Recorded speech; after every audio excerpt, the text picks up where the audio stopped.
Bonjour à tous, on est toujours à la BnF de Paris pour l'IndieCade Europe 2019. On continue la série d'interviews, cette fois-ci avec Oskar Stålberg, qui est développeur et animateur chez Procedural Concept, qui sortait Bad North l'an passé. Je posais quelques questions au sujet de la génération procédurale et du design de création autour de Bad North. So hello, thanks for coming. Could you introduce yourself in case someone doesn't know you? Oskar Stålberg. I'm an indie game developer, I guess. I focus on procedural things mainly. I come from an art background, but nowadays I'm also a programmer, I would say. Yep. I've previously worked for Ubisoft, but the past few years I've been indie, making a game called Bad North that released last year. And now, since a few months back, I'm making a new procedural project that we'll see what it turns into. Could you pitch Bad North in one sentence for those who doesn't know? It's, I don't know, charming, brutally charming micro strategy.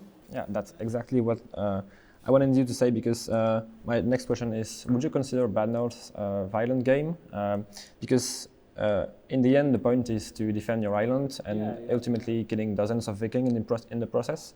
The island is gonna be like covered with blood, but the game still managed to remain cute at all times. How did you manage that? Was that something you were looking for from the beginning? I think my aesthetics are cute, but I don't really.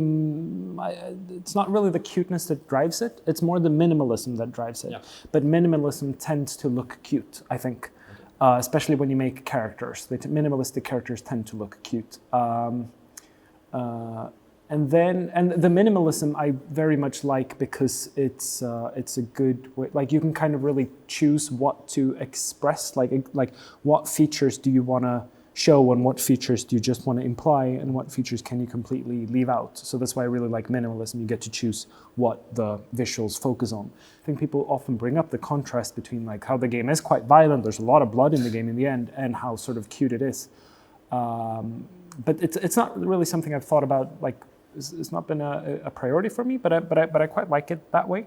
I think and I think the violence part of it is also, like, there's a lot of violence in the game, but it's not really gratuitous violence. Yep. Like, it's not like you can, like, and you are defending your island, so that, I mean, that's a legitimate use of violence, but it's still tragic. The units are still dying, and you're supposed to kind of feel sad for them anyway. Yep. So, and since it's this minimalistic as well, it's like you're watching this kind of inevitable tragedy, beautiful tragedy unfold at a distance, kind of. And it's sad, but it's also beautiful in a way, and it's kind of unavoidable. A while ago, you talked with Rock Paper Shotgun about making the little soldiers feel human every time they die, and that's actually something we notice pretty early in the game. When you lose a soldier, even if he's in a group, you can't. You feel like you feel the weight of the loss, especially if you invested money in it, in the group. How do you manage that to make every little soldier feel human? Yeah, so there's some small tricks in there, but it's not actually not that hard. Like, a big part of it is just making sure that they don't move too monotonously. Like, well, there's a good example that's actually not from Bad North. It's from a previous little shoot 'em up game I made, where you moved like a hovercraft, that you shot against enemies, and then you had just enemy soldiers coming in from the side. And there, it was, instead of just making the units like walk and they would walk a few steps, sit down, shoot a few bullets, and then rise, and then walk again. And just like that little small thing. So, like, it's super simple to implement that, but that makes them, it looks like it's humans, and it looks like they care about, like, taking cover every once in a while and stuff like that. And in Bad North, it's more subtle because it's melee combat, and that's more difficult. You have some kind of stopping animation before they engage. Exactly.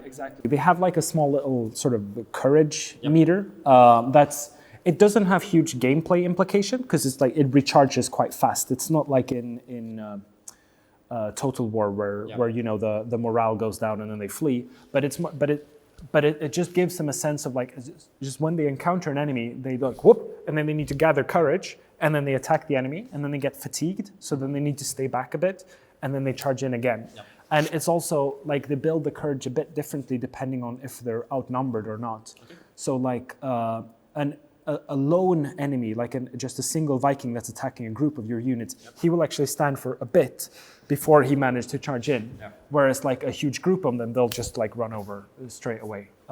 And also like if you have two groups meeting each other, the smaller group will usually back off a little bit more before they clash into each other. So it's those kind of small things that make them, that I think makes them feel human. And that they alternate between, like it's not just two units standing next to each other hacking until one of them's dead, but they alternate between like shielding and then smashing and then like taking an opportunity to hit someone else and like that kind of thing. Yeah. That's actually another great strength of the game. This organic feel of the battle. You don't actually control one soldier, but the whole group. Yeah. How do you find the perfect balance between creating these organic battles and keeping the player in control of what he's doing? Yeah, that's a really good question. Well, so first of all, if they're not in combat, they move straight away, right? As soon as you tell them to move, they move instantly, right? So that's important. And if you move them small distances, you can tell how they just keep the formation as well. So it's like you're moving the entire formation straight away. And that's good, and that feels very satisfying. And that's, of course, when you're first introduced to the game, you start moving units around before there are any enemies around, and then you can feel that straight feedback and control, and it feels quite good. But then as soon as they start getting engaged with combat, like they react to your orders straight away. They always do that. But then if there are enemies in the way, if they're pulled into a battle right now, like if I'm fighting a unit here and I'm told to go that way, then I can turn straight away. Yep. But if I'm fighting a unit this way and I'm told to go all the way over there, like I can't just run. Like I need to care about this threat. So then they kind of like maybe sidestep a bit or try to get around like that. So it does get a little bit less responsive when it's in the midst of combat. But I'm hoping that well, first of all, you've gotten the responsiveness before that, and the responsiveness is mostly very important to learn the controls and to learn that, okay, when I tell someone to do something, they do it, and kind of how that works. So it's less important later, but even then, I feel like it should be quite intuitive the way they hesitate to follow the orders. Like when you tell them just to move straight through like a bunch of enemies, like they can't just do that straight away. They have to pull out of the situation they're in, stuff like that. Yeah. I know one of your domains of expertise is procedural generation. So basically it's the art of generating random random tile sets, maps, and level design. What was the procedural design approach to Bad North? How do you implicate that into game design? Yeah, so Bad North started as a procedural project. So it was basically, I found a very interesting algorithm for making procedural generation, and then I started riffing on that a bit and developing my own version of it. And then I figured, this is probably a good time to make a game out of this. Yeah. Like that was, Bad North was my first indie game too. So, well, it's my only indie game. So I was at a point in my career where I felt like maybe this is the time to go indie and like do something of my own on this one. So then the whole game was designed around, okay, what can I build with this algorithm? Like what's reasonable for that? So it took a few months to come up with, 2 months to come up with the design that is Bad North. And the thinking is quite straightforward from the algorithm, what kind of environments it produces. It's partly it's like it's good at producing. That algorithm is good at producing smaller environments, and then a small environment that you can make it an island. Then it makes sense that it's a small environment. That also gives you very simple camera controls because the camera can just spin around the island, right? So it's very non-complicated camera controls. And then it's like, if you have like these weird shapes, it's good, like strategy works quite well because then you can, like a very spatial kind of strategy game where you take advantage of the different shapes of the environment. Because then passages and the verticality of it. Exactly, because then you can just throw any shape at the player and they'll have to figure out like how to play with those shapes, right? And then, so then if it's strategy melee combat, then you can have the enemies coming in on boats, if it's an island, and then you might as well put it in the Viking Age kind of. That's also like an age of kind of small scale medieval combat. Well, maybe not that much siege warfare and stuff like that, but more like smaller groups or bands or armies clashing into each other. And also, but there are all some other design things, like we have the houses you defend. That's also a way of spreading out the combat over the whole island, right? Because without the houses, you could just pick the top spot and just guard that one. Stay there, Exactly. But since you have the houses, you have to kind of think about, okay, but I want to defend the whole island. But then you can kind of decide how hard you want the island to be by deciding, okay, do I want to sacrifice a house? Because if I just ignore that one house down on the beach, then it's much easier to defend this other position. So it's a good way to kind of spread the combat out. And of course, you still get some of the spreading with archers, with enemy archers and stuff, because you can just guard your bottleneck, but then if enemies start sending archers, you need to go down and kill the archers, and then maybe someone else comes in and attacks your guys that are killing the archers and stuff like that. In terms of game design or level design, what kinds of limit procedural generation may or might have? Do you think you'll ever meet them? I mean, there are huge limits to it. You have to, No, it's like I don't think the right approach to procedural generation is not like, okay, I just need a ton of levels, so let's just figure out a procedural generation algorithm. Like if you're doing a game that relies heavily on procedural generation, the procedural generation has to be there probably from the beginning of the game, and it has to, like, it's a big part of the design. And if you work with that and design with that, I think you can get a lot of leverage and strength out of it. But there are a lot of limitations. It is quite complicated procedural generation itself is complicated. Like it's a lot of work to do, and it's very good at some things and it's not very good at other things. It's a very big limitation in general. And generally, the bigger things you make, it's hard to do things like bigger. Like missions or stuff like that with like complicated rules. Like you can make it, but I think it's harder. And I think it's harder to do it in a way that feels compelling, I think. That's also a way with like combat is quite easy to place in any kind of environment. But if you do, like combat is easy to make a fun combat game, but it's harder to do it's harder to do a fun story-driven game in general, but I think it's even harder to make a fun like story-driven procedurally generated game. Because the story will feel generated, it won't feel natural, stuff like that. It's quite limiting. And you never know what you're gonna, like, you never know what you're gonna get. You never know, might we generate levels that are just too hard or just too easy? And I mean, since in Bad North you're playing many levels like after each other, so hopefully in the end it kind of evens out. But yeah, I mean, it is fundamentally unpredictable.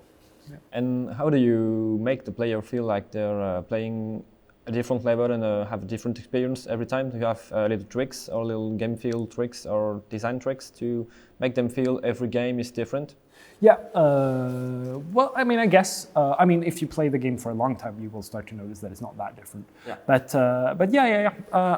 first of all, we have some different tile sets that you encounter throughout the game. So in the beginning, the islands are quite simple, but then you start getting some cave levels, and then you start getting some levels with like big weird rock formations. You start getting levels with ruins, stuff like that. So that's one way to mix it up a bit. And then of course we send different enemy types, and especially since the Jotun edition, the expansion we released, we vary a lot more the composition of enemies that you get. That actually made a big change in that, so that if you, like, sometimes you might only face one type of enemy, and then maybe it's enough to just send one type of your own troops against them, and then that's a completely different combat experience from another one where you have other troops fighting other enemy troops. So that's a big part of it. But then also, I mean, you encounter enemies in different order, different times you play the game. I mean, some of them are always the same order. Almost rock, paper, scissors approach to combat. Bad North almost feel like a procedural board game. Was it something you were looking for from the beginning? Like a procedural board game? Yeah, like a board, but. Yeah. Honestly, one of the early inspirations for the kind of procedural generation I do is the board game Carcassonne. where you build tiles and you place them together and you assemble like little environments. I mean, it's quite similar to the work I do. So that's true. And also, I mean, board games, another similarity is, I mean, board games usually have very sort of simplistic and interesting game design, because you can't rely on, like, when you play board games, you don't have, like, when you make a computer game, you have a super fast calculator like at your fingertips at all times, right? When you make a board game, you don't have that. Like, you rely on the player's calculation. The players need to kind of understand all the rules. They have to implement the rules. So you can't make them too complicated. So obviously, like, we didn't have those limitations in Bad North, but we kind of, I mean, we strived for a minimalistic design. Finally, I wanted to talk to you about the project you're working on. You're working on a town-making toy, sort of. Can you tell us a bit more about that? Sure. So it's a project I've been wanting to do for a long time, and I've had the idea for a very long time. And it expands on it's sort of a combination of some previous projects I've built. Like, it's a combination of some, like the procedural algorithm that builds Bad North. It's called wave function collapse. It uses that, but it also uses a hybrid of that one and another algorithm I worked with before called marching cubes. The two algorithms work with very similar looking tile sets, but they kind of come at it from opposite angles. So I've made a hybrid between those, and it's the first time, this is also something I've been wanting to do for a long time, to build like urban landscapes, but that are not entirely straight and grid-based. And that's because, I mean, beautiful towns don't look like grids, right? They are, I mean, like Paris, they're like, it's curved streets and it's like, organic. And I really like the aesthetics of the organic aspects of the town, how they meet the more artificial aspects. So you have, like, every house, you can kind of tell that the architect tried to build a nice symmetric looking house, right? That has usually a bit of a sort of face of its own, like maybe a big door in the middle that's a bit like the mouth, and then you have some windows that are like the eyes or something like that. And the architects tried to build that symmetrical, but then it kind of butts up against another building that's a bit like wonky, so it has to bend a bit like that. And then after a while, someone starts to like, I don't know, like maybe they add some balconies to one side of it, or they like add some little house to the. So the kind of, you have these spurts of symmetry when you build something new, but they kind of organically turn more asymmetrical over time. And I really like the aesthetics of that, so I wanted to build a game like that. So then I figure out now finally how to sort of build a grid that's based on quads. And if it's based on quads, then you can take square tiles and you can deform them and place them into the quads. But if the quads have slightly weird shapes, you can fit them into a structure that's not entirely square, or like, where you can like follow, like go from one quad to the other in a straight line, but the line starts curving and it can curve quite a bit. So that's what I'm working on now, and it's not entirely clear what the final output of this will be. Like, I don't think it's going to be an actual game. I think it's just going to be like a toy. Mostly because I've been kind of wanting to see because building the environments and building the procedural generation is my favorite part of making a game. So this is going to be an experiment in seeing, can I get away with just doing that? Is it still possible to maybe make some money off of it? Maybe it is, maybe it isn't. It will for sure, I'm sure it will take much shorter to build than like taking it and then also putting a game on top of it. So even if I don't make a lot of money on it, it could still be worth my time potentially. But if not, I mean, it's so much fun, and it's a great learning experience. And I finally get to implement some sort of procedural ideas that I've been wanting to do for a long time. And I get to build something that's not violent, but it's quite peaceful. There's nothing wrong with violent games, but it's nice to build something that's not violent every once in a while. Well, thanks for your time. Thank you. Thank you.